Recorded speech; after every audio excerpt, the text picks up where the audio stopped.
नमस्कार दोस्तों, आप सभी का स्वागत है एनवर्ड न्यूज नेटवर्क में। तो दोस्तों, हाल ही में एक शोध हुआ है जिसमें वैज्ञानिकों ने पाया एक लिंक की खोज की है, जिसमें ये साफ किया है वैज्ञानिकों ने कि कैसे बढ़ा हुआ तापमान बड़ी विलुप्ति का कारण हो सकता है। मतलब तापमान जितना बड़ा होगा, विलुप्त होने की घटना उतनी ही बड़ी होगी। होको विश्वविद्यालय में एक प्रोफेसर एमेरिटस ने बड़े पैमाने पर विलुप्त होने की भयावहता और भूगर्भिक समय में वैश्विक तापमान परिवर्तन के बीच एक मजबूत संबंध की ओर इशारा करते हुए सबूतों का पता लगाया है। शोध 22 जुलाई 2022 को बायो जियोसाइंसेस पत्रिका में प्रकाशित हुआ है। वर्तमान में 539 मिलियन वर्ष को कवर करते हुए शोध में कहा गया है कि बड़े ज्वालामुखी विस्फोटों और उल्कापिंडों से पर्यावरणीय विनाश के साथ अचानक ज्वालामुखी परिवर्तन ने फेनरोजोइक इयॉन में बड़े पैमाने पर विलुप्त होने का कारण बना दिया। ये पहले ये जान लीजिए कि फेनरोजोइक इयॉन क्या है। तो फेनरोजोइक इयॉन एक भूगर्भिक समय विभाजन है जो 542 मिलियन साल पहले से वर्तमान तक फैला हुआ है। यह नाम ग्रीक से लिया गया है। इसका मतलब है प्रकट जीवन, क्योंकि फेनरोजोइक इयॉन को उस समय की अवधि के रूप में परिभाषित किया गया है जिस दौरान कठिन सेल माइक्रोस्कोपिक बहुकोषीय जीव होते हैं जो ट्राइलोबाइट्स और आर्कियोसाइटा और कुछ अन्य प्रारंभिक पीढ़ी के साथ अस्तित्व में थे।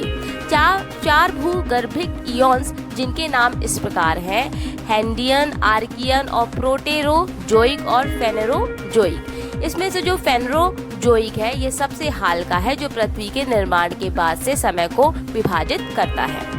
वैज्ञानिकों ने बताया कि अब तक भूमि के तापमान की विसंगतियों और स्थलीय जानवरों के विलुप्त होने के बीच संबंधों के कुछ मात्रात्मक मूल्यांकन ही हुए हैं।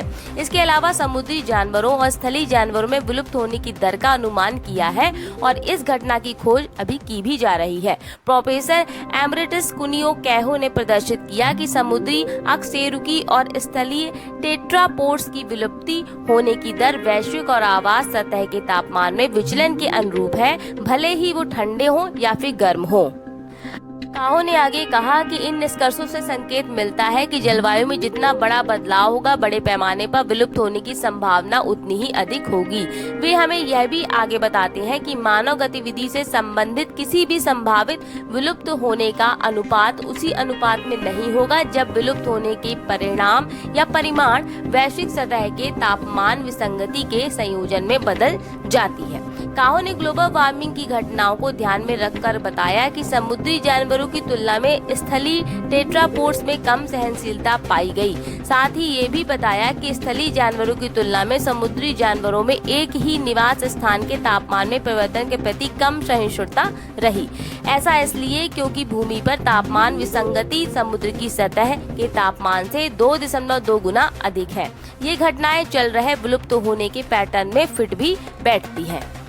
काहो ने साल 2000 से 2500 के बीच होने वाले भविष्य के जानवरों के विलुप्त होने की भविष्यवाणी जल्द कर सकते हैं, ऐसी संभावनाओं को भी जताया। तो दोस्तों, ये थी पूरी बात इस शोध को लेकर, जिसमें पाया गया कि तापमान जितना बढ़ा होगा, विलुप्त होने की घटना उतनी ही बड़ी हो सकती है। तो फिलहाल इतना ही, इजाजत दीजिए, नमस्कार।